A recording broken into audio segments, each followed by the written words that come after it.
Alhamdulillah wa salatu wa salam ala Rasulillah wa ba'd. Thank you very much for inviting me. In 2016, some of you may have seen this report of the World Bank, which said that 62 people had more assets than 50% of the world. So 62 people, and whenever I quoted this figure, I used to say that a regular bus seats 65 people. So 62 people is less than a bus. There are 3 more seats in that bus. The 2017 figure, that number dropped to 8. 8 billionaires collectively have $426 billion worth of wealth, which is equal to the collective wealth of the poorest 50%, which is 3.6 billion people in the world. The problem of the world, therefore, is not poverty, meaning lack of wealth, but poverty, meaning lack of compassion. We do not have a resource problem, we have a distribution problem. History tells us that though this may sound attractive, what I'm going to say might sound attractive, which is take the wealth from the rich and give it to the poor, but that's not the solution at all, because it only ends up making everybody The lesson poor. That we need to learn, however, is from medieval Europe, who learned this lesson after centuries of struggle, millions of lives lost, and rivers of blood. And the lesson was that charity does not work. Neither does banditry, by any name, which is what taking wealth from the rich and giving it to the poor actually amounts to. What works, therefore, however, is entrepreneurship. What works is empowerment. What works is to create an environment in which those who have motivation can succeed. What works is to create a society where energy is not expended in coping, but in creating innovation, in driving the bar of quality ever upwards, and seeking to create even bigger markets. There were very wealthy people in medieval Europe, but that wealth was in the hands of a minuscule part of the population, royalty, nobility, and the church.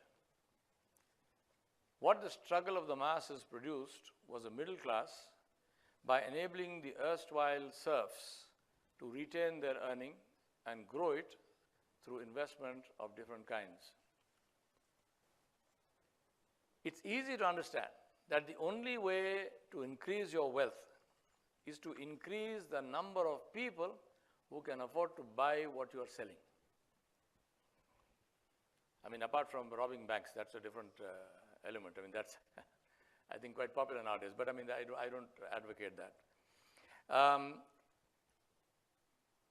Therefore, the best way to increase wealth is increase the size of the market. The more number of people who can afford to buy what you sell, that's how wealthy you become.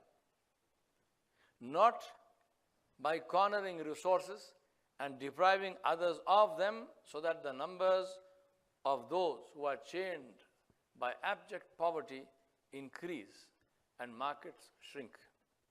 Sadly, this is what we are seeing happening worldwide. It appears that though we are supposed to learn from history, the only thing we learn from history is that we learn nothing. This is not a law of nature, and neither is it inevitable.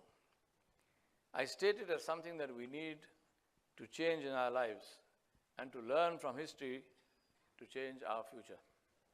After all, that's the only use of studying history. I want to say 4 things to you that I want you to remember.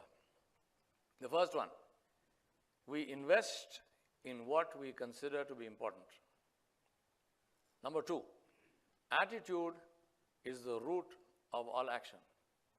Number 3, our priorities reflect our vision. And number 4, ideas and institutions outlast their founders. In India today, we have one of the youngest populations in the world. Not the youngest, because if you take Africa as a whole, the average age is under 20. But in India, we are told that we have 500 million plus people who are under the age of 25, and that 2/3 of the population of this country is under the age of 35. We have 1 billion between the ages of 15 and 64. It's customary for analysts to clap their hands and rub them with glee, making their predictions and calling India the workforce of the world, forgetting or more likely ignoring the fact that the world we are looking at today is not a world of manual labor. It's a world of high technology, a world of artificial intelligence, the world of logarithms. It's not warm bodies that this world will use or reward, but natural intelligence harnessed to rigorous training. This means two things: appropriate education and entrepreneurship development. Appropriate education, in my view, consists of two critical interlinked ingredients. Values, ethics, and morals, that's one ingredient, coupled with very highly specialized skill training. One without the other will either leave us with good people who don't have critical skills or highly trained scoundrels. In this context, we have a situation in our country where, taking engineering alone, we produce more engineers than all Western Europe put together.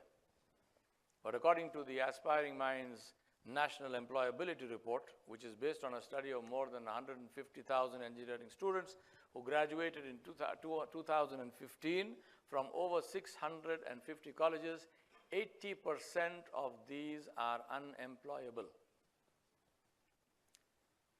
Whose fault is that? Having said that, they are still citizens. They feel hunger and they feel anger. They dream. They want what you and I have and take for granted. Imagine it and then multiply that by at least 100. And you will probably get near what the harsh reality is likely to be when our decades of neglect of the majority of our people comes home to roost. That time is not far away, unless we decide to do something about that. Now, what is that something? Value and skill education in all schools, and entrepreneurship development with venture capital funding. That's exactly what you have been listening to here in this Mount Judi launch speeches. Don't worry about creating employment and creating jobs. Bad idea. Create people who can create jobs and empower them to do so. Any society that looks up to a government to create jobs is a society that is going nowhere. Progressive society, early America, not today's America, but early America, is a very good example. Progressive societies are those where people drive enterprise and open opportunities for those who are trained and interested to benefit themselves and others. We Indians are among the most enterprising, entrepreneurial people in the world. What we lack are the tools: skill education and entrepreneurship development with venture capital funding at a large enough scale to register on the map. Today we are gathered here at another decision point where we will individually decide to support an initiative which is less about religion and more about finance. It's less about personal wealth, though it has the potential to make those who invest in it wealthy, but it's about leveraging wealth in society. It's less about charity, but more about empowerment. I speak about entrepreneurship, which this initiative is all about. Money is the fuel, it's the lubricant that drives great ideas and enables them to manifest in society, adding value and spreading well-being for all who live in that society. Money, of course, that is used wisely. Islamic finance promotes shared risk, sharing in profit and sharing in loss to help the person get out of the loss, rather than one benefiting at the expense of or the misfortune of another. We have the example of the subprime crisis in the US that rendered thousands of good people homeless, while bankers walked away with a rescue package which supported their million-dollar incomes and lifestyles with no accountability for precipitating a crisis that caused so much needless suffering. We are all aware of the suffering and deaths of our farmers here in this country thanks to money lending. I say to you that growth for the sake of growth is the philosophy of the cancer cell. Islam is against all such dealings and decrees that the owners of capital hold it in trust from Allah subhanahu wa ta'ala and are answerable for it. It's not theirs to squander or speculate in. It is to be used for the benefit of everyone while enjoying its benefits personally. Entrepreneurship is today's idea for the salvation of the world, and interest-free finance and venture capital is the best way to make that happen. This is not about Islam, it's about people. It's about prosperity, it's about sustainable growth, it's about development. And that is what Islam is about anyway. It's about building an economy with minimal disparities of wealth. It's about increasing the buying power of people so that markets expand beyond anything the world has ever seen. It is not only about becoming individually wealthy, but about making others wealthy. That way, your own wealth will also increase. You and I here are today at another decision point, as I said earlier. What you decide to do will leave your legacy for generations to come. The question is, what do you want it to be? In other words, what do you want to be remembered for? Thank you very much.